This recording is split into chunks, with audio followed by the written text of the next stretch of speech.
नमस्कार and welcome to study centre for all. देखिए है क्या, जैसा कि आप सभी लोगों को पता है कि इसराइल द्वारा बहुत मतलब तेजी से बॉम्बिंग की जा रही है। कहां पर? जो हिजबुल्लाह के इलाके हैं लेबनान में। जैसा कि आप सभी लोगों को पता है, हिजबुल्ला के अगेंस्ट इसराइल की जो बॉम्बिंग है वो अभी तक जारी है। बैरूत में, लेबनान के साउदर्न एरिया में, काफी सारा जो लेबनान का यहाँ पर एरिया है, ये जो मान लीजिए अगर इतना मैं बात करूं तो ये लेबनान का साउदर्न एरिया है। इस एरिया में इसराइल के, और यहीं पर पड़ती है लेबनान की कैपिटल बैरूत। तो देखिए इसी एरिया में हिजबुल्ला सबसे ज्यादा संगठित माना जाता है, सबसे ज्यादा ऑर्गेनाइज माना जाता है यहाँ पर, और सबसे ज्यादा ताकतवर भी माना जाता है। ऐसा बताया जाता है कि हिजबुल्ला की सुरंग यहाँ पर बहुत ज्यादा फैली हुई है। जैसे कि अब अभी आप लास्ट मैंने अपनी वीडियोस में कवर किया था, आप सभी लोगों को पता है कि हिजबुल्ला द्वारा यहाँ से रॉकेट अटैक किए गए थे, जिससे कि इजरायली जो जनसंख्या थी वो भाग भाग कर आ गई थी यहाँ पर, जिससे कि इसराइल को काफी परेशानियों का सामना करना पड़ा था। इसी के अगेंस्ट में इसराइल द्वारा बॉम्बिंग की जा रही है बैरूत के, वो लेबनान के साउदर्न एरिया में, जहां पर मतलब बैरूत में भी बॉम्बिंग की जा रही है। तो हाल फिलहाल में हुआ क्या है कि Israel pounds Hezbollah strong holds इन लेबनान, किलिंग मेयर बैरूत। देखिए है क्या, अभी तक तो इसराइल द्वारा मतलब टारगेट किया जा रहा था हिजबुल्ला के जो कमांडर्स या लीडर्स थे, या कह लीजिए जो एक्टिविस्ट थे, उनको टारगेट किया जा रहा था। बट अब हुआ क्या है कि इसराइल के द्वारा एक अटैक में बैरूत के एक मेयर मारे गए, जो कि अपने आप में एक बहुत बड़ी चीज है। मतलब एक नेता का मारा जाना एक छोटी चीज नहीं होती, ये अपने आप में कहीं ना कहीं युद्ध को एक भड़काने वाली चीज है ना। अब देखिए यहीं पर हम लिख रहे हैं कि सुनेंगे सबकी करेंगे मन की। देखिए इसराइल ऐसा मतलब इतना खतरनाक देश कैसे हो गया, मतलब कि वो किसी की नहीं सुन रहा है। मीन्स एंटोनियो गुटेरेस जो कि यूएन चीफ हैं, मतलब इनकी भी नहीं सुननी। ट्रम्प क्या कह रहे हैं, नहीं सुनना। बाइडन वर्तमान राष्ट्रपति यूएसए, मतलब पावर कंट्री, उसको भी नहीं सुनना। मतलब आप यकीन मान के चलिए कि बाइडन ने तो इसराइल पर, मतलब कि जो नेतन्याहू हैं उन पर गुस्सा भी अपना जताया था, फिर भी मतलब इनके द्वारा नहीं सुना जा रहा। हाँ, एक चीज ये जरूर है कि इसराइल अपनी जनता को लेकर, जो इजरायली मतलब यहूदीज हैं उनको लेकर बहुत ही ज्यादा रहते हैं ये लोग सीरियस। मतलब इनका कहना है कि आप अगर हमारा एक व्यक्ति मारोगे तो हम आपके 10 व्यक्ति मार देंगे, ठीक है।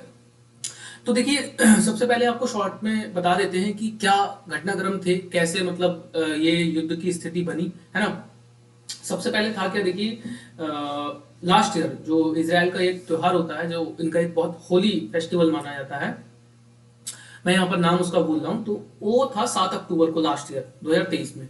वो मनाया जा रहा था इसराइल में आराम से, ठीक है। मतलब काफी इंजॉय करते हैं ये लोग उस चीज को। तो वो लगभग जो कह सकते हैं आपकी कोस्टल एरियाज हैं, यहाँ पर ज्यादातर वो मनाया जा रहा था, ठीक है। यहाँ पर होता क्या है कि जो ये आप देखेंगे गाजा स्ट्रिप, ठीक है, इस पर जब आप नजर डालेंगे, ये जो गाजा स्ट्रिप है, यहाँ से हमास जो है, यहाँ पर हमास बहुत ज्यादा है, संगठित ऑर्गेनाइज्ड है।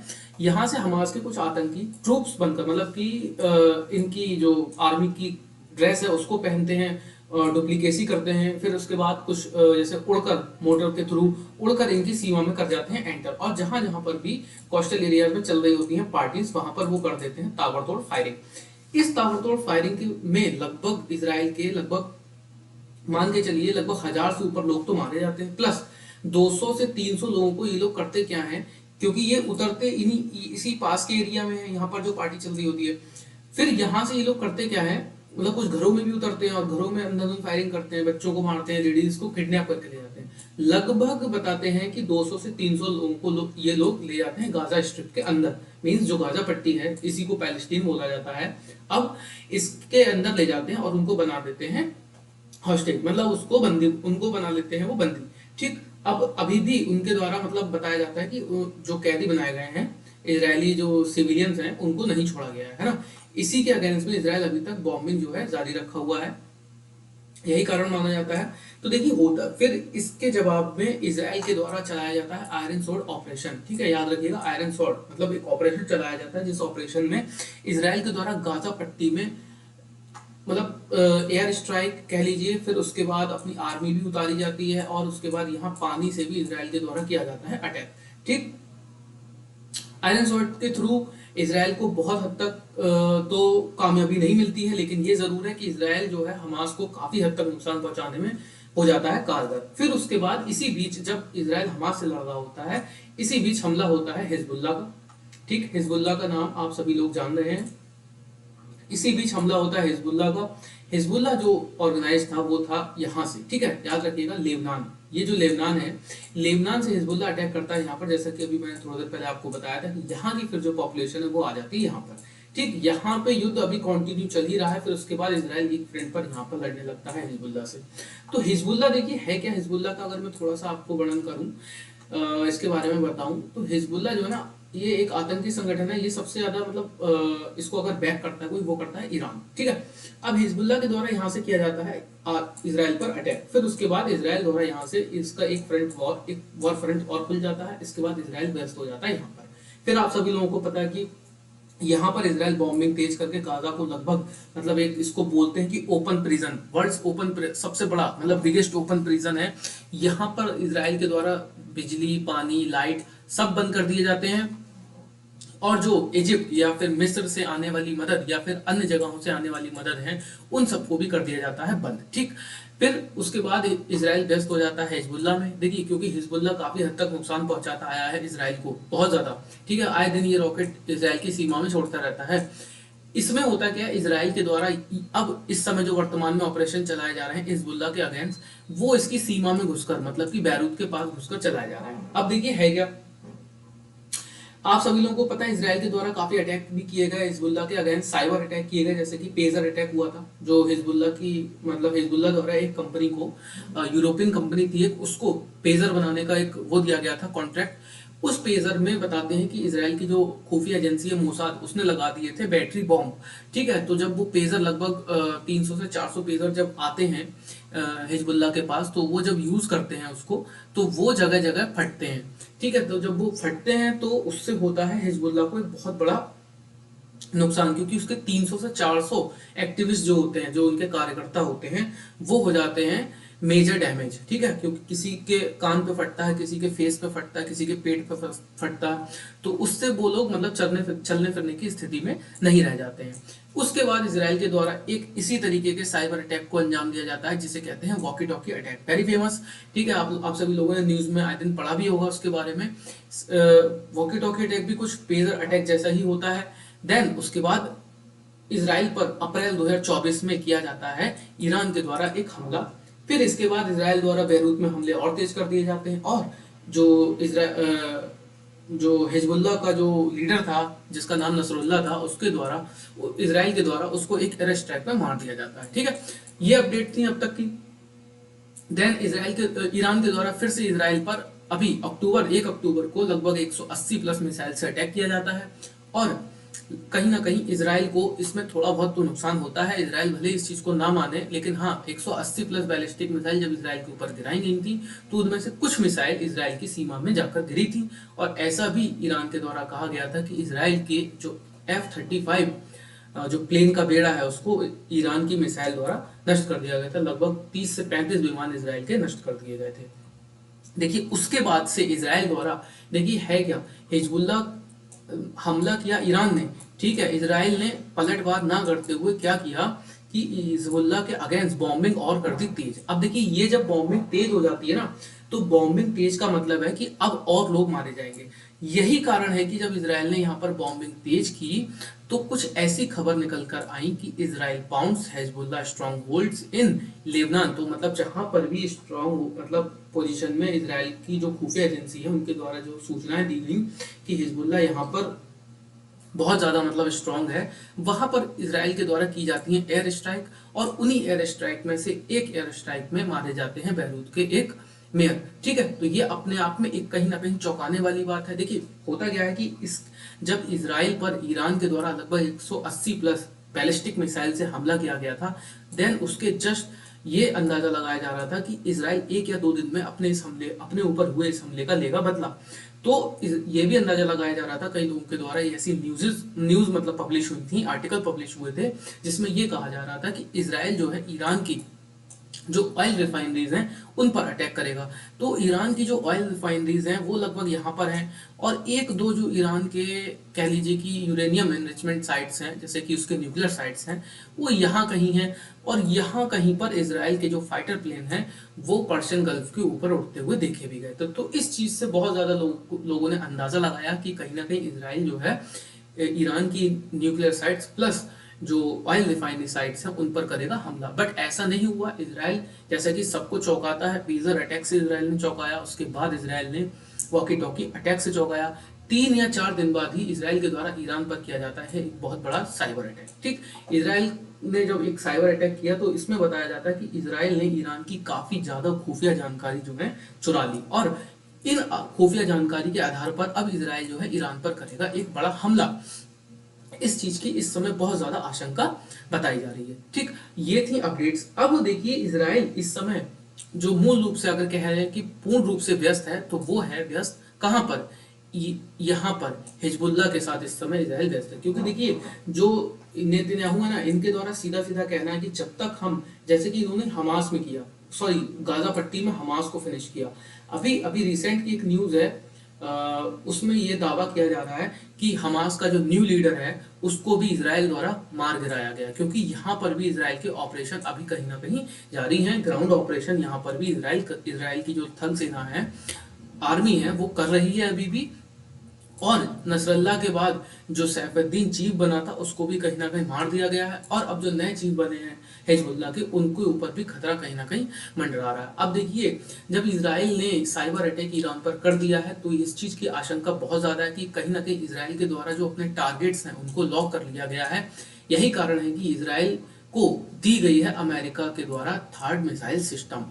क्योंकि देखिए मैंने अपनी लास्ट वीडियो में कवर किया था इस चीज के लिए कि थर्ड सिस्टम, यहाँ पर एक हमने आर्टिकल के बारे में बात की थी अपनी लास्ट वीडियो में कि Israel facing shortage of missiles. ठीक, इस आर्टिकल पे हमने बात की थी, लेकिन मैंने आपको इसकी बिहाइंड स्टोरी बताई थी कि देखिए इसराइल के पास शॉर्टेज नहीं है मिसाइल की, लेकिन फिर भी इसराइल को थर्ड की आवश्यकता क्यों पड़ी, जबकि जो इसराइल का आयरन डोम या एक किंग जो इसराइल के पास वो है, 2-3 एयर डिफेंस सिस्टम है, वो कैपेबल माने जाते हैं कंपैरेटिवली टू थर्ड, फिर भी इसराइल को थर्ड की आवश्यकता क्यों पड़ती है। देखिए है क्या, अभी ये अंदाजा लगाया जा रहा है जब से इसराइल ने ईरान की खुफिया जानकारियां चुराई हैं तब से जो है ईरान एकदम अलर्ट मोड पर है, और ईरान भी कभी ना कभी इसराइल पर कर सकता है हमला।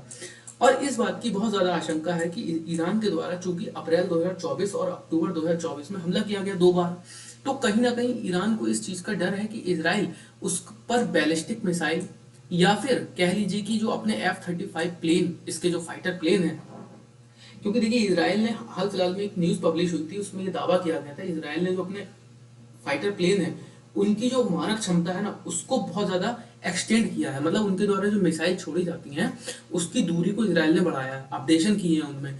तो ईरान को कहीं ना कहीं डर है कि इसराइल यहाँ से अपने फाइटर प्लेन को ले जा करके इसके एरिया में बॉम्बिंग करके आराम से निकल सकता है, और ईरान इसको नहीं रोक सकता। क्योंकि देखिए ऐसी खबरें भी बीच में आई थी कि ईरान को रशिया द्वारा दे दिया गया है S-400 air defence system, but कहीं ना कहीं ईरान इतना अभी कैपेबल नहीं है कि वो रशिया द्वारा दिए गए S-400 को देखिए ऑपरेट कर सके। ये अपने आप में एक ट्रू फैक्ट है, ठीक है। तो यही कारण है कि अब देखिए अगर इसराइल ईरान पर हमला करता है तो कहीं ना कहीं ईरान भी अपने आप में एक ताकतवर देश है। मैंने आपको अपनी लास्ट वीडियो में इस चीज को कवर किया था कि देखिए इसराइल छोटा है भले ही, लेकिन हाँ वो इतनी क्षमता रखता है, मारक क्षमता रखता है कि वो ईरान से टक्कर ले सके। बट ऐसा नहीं है कि अगर इसराइल और ईरान में अगर डायरेक्ट वॉर होता है तो कहीं ना कहीं इसराइल को अगर बैक फुट पे जाना पड़ता है तो वो ईरान की जो ताकत है, मतलब कि संख्या में जो ताकत है, वो उसके कारण कहीं ना कहीं इसराइल को बैकफुट पे जाना पड़ सकता है। उसका कारण यह है, देखिए अगर मिसाइल्स की बात की जाए तो इसराइल को बैक करता है नाटो, सॉरी यूएसए, नाटो तो नहीं करता है, यूएसए बैक करता है। और अभी एक आर्टिकल पब्लिश हुआ, एक आर्टिकल पब्लिश हुआ था और अपनी लास्ट वीडियो में मैंने बात भी की थी आपसे कि जो यूएसए की वो है, मैं आपको देखिए दिखाता हूँ,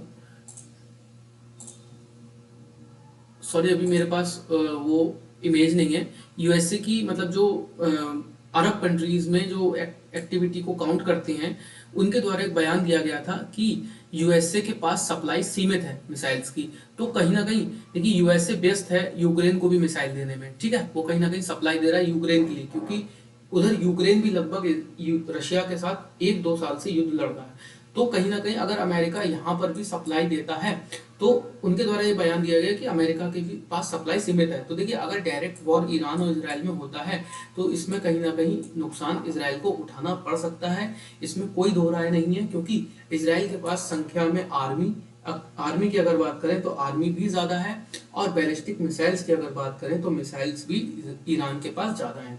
यही कारण है कि इजराइल द्वारा अभी तक कोई भी डायरेक्ट अटैक ईरान पर नहीं किया गया है। हाँ, ये जरूर है कि अगर अब इस समय इसराइल के द्वारा कोई डायरेक्ट अटैक ईरान पर किया जाता है तो उसके लिए इसराइल पहले से प्रिपेयर्ड होने के लिए इसराइल द्वारा अमेरिका से थर्ड सिस्टम लिया गया है। तो देखिए अभी तक की अपडेट्स यही है।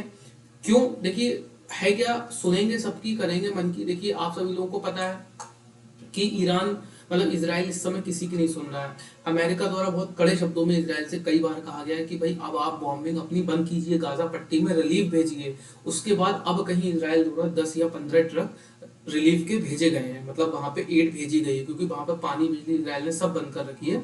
तो अब कुछ एड लगभग 10 से 15 ट्रक इसराइल ने भेजे हैं। उसके बाद यूएनओ चीफ जो हैं ये एंटोनियो गुटेरेस, इनको इसराइल द्वारा जब 1 अक्टूबर को इसराइल पर ईरान के द्वारा हमला किया जाता है, मिसाइल अटैक किया जाता है, उसी दिन इसराइल के द्वारा एक आर्टिकल पब्लिश, एक पीएम नेतन्याहू के द्वारा बयान देकर इनको कर दिया जाता है इसराइल में बैन। मतलब कि एक नाराजगी जताने का तरीका है, एंटोनियो गुटेरेस को इसराइल में कर दिया जाता है बैन। ठीक है, तो इनकी भी इसराइल कहीं ना कहीं नेतन्याहू नहीं सुनना है। फिर उसके बाद ट्रम्प से भी इसराइल की वार्ता होती है, बट ट्रम्प तो जैसे कि आप सभी लोगों को पता है इलेक्शन है कहाँ पर, अमेरिका में, तो कहीं ना कहीं भड़काने वाली बातें तो होंगी ही।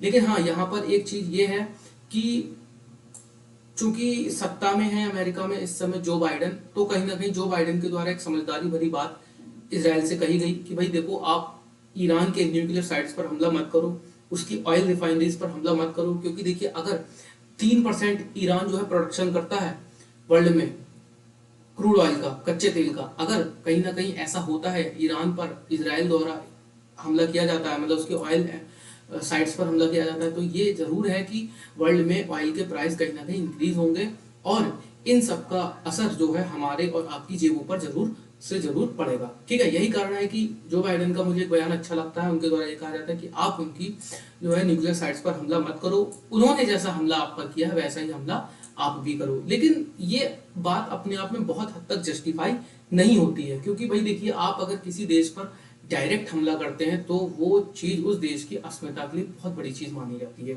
और वो भी ऐसे देश के लिए जो चारों तरफ से अपने दुश्मनों से घिरा हुआ है ना। तो देखिए ट्रम्प इसराइल के द्वारा ना तो इनकी सुनी जा रही है, ना इनकी सुनी जा रही है, ना सुनी जा रही है इनकी। बाकी अभी युद्ध देखिए चल रहा है, जारी है ना। अब देखते हैं आगे क्या अपडेट निकल कर आती हैं।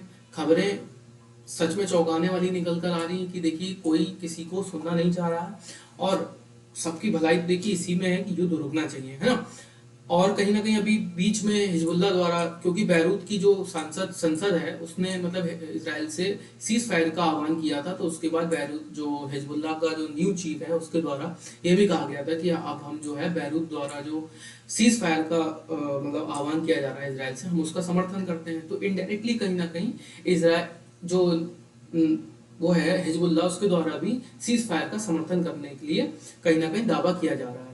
और देखिए है क्या, अभी बीच में ये भी हुआ था कि ईरान के जो, जैसे ही ईरान ने मिसाइल अटैक किया था इसराइल पर, ठीक है, उसके जस्ट बाद ईरान के राष्ट्रपति उड़कर जाते हैं कतर, और कतर में जाकर वो करते हैं मीटिंग। अब देखिए कतर में उनका मीटिंग करने का कारण ये माना जाता है कि कतर में बैठते हैं सारे जगहों के डेलीगेट्स, ठीक है, अमेरिका के भी, हिजबुल्लाह के भी, ईरान के भी, यमन के भी, ओमान के भी, सऊदी के भी। यही कारण है कि कहीं ना कहीं ईरान द्वारा डायरेक्टली इनडायरेक्टली मैसेज भिजवाया गया इसराइल के पास कि इसराइल ईरान पर पलटवार ना करे। उसका देखिए अपना एक बड़ा कारण है, इस पर हम फिर कभी चर्चा करेंगे। ये सब चीजें दिखाने के लिए होती हैं, की जाती हैं, जब डिप्लोमेसी होती है वो ऐसे ही होती है। फिर कहीं ना कहीं ये चीज रंग भी लाती है कि उस समय इसराइल द्वारा ईरान पर एक डायरेक्ट हमला नहीं किया गया, जो कि एक सही चीज भी है। तो अब देखिए अभी तो वॉर जारी है, और आगे क्या होता है सभी अपडेट्स हम आपको देते रहेंगे अपनी आने वाली वीडियो में। तो अभी के लिए इतना ही, धन्यवाद।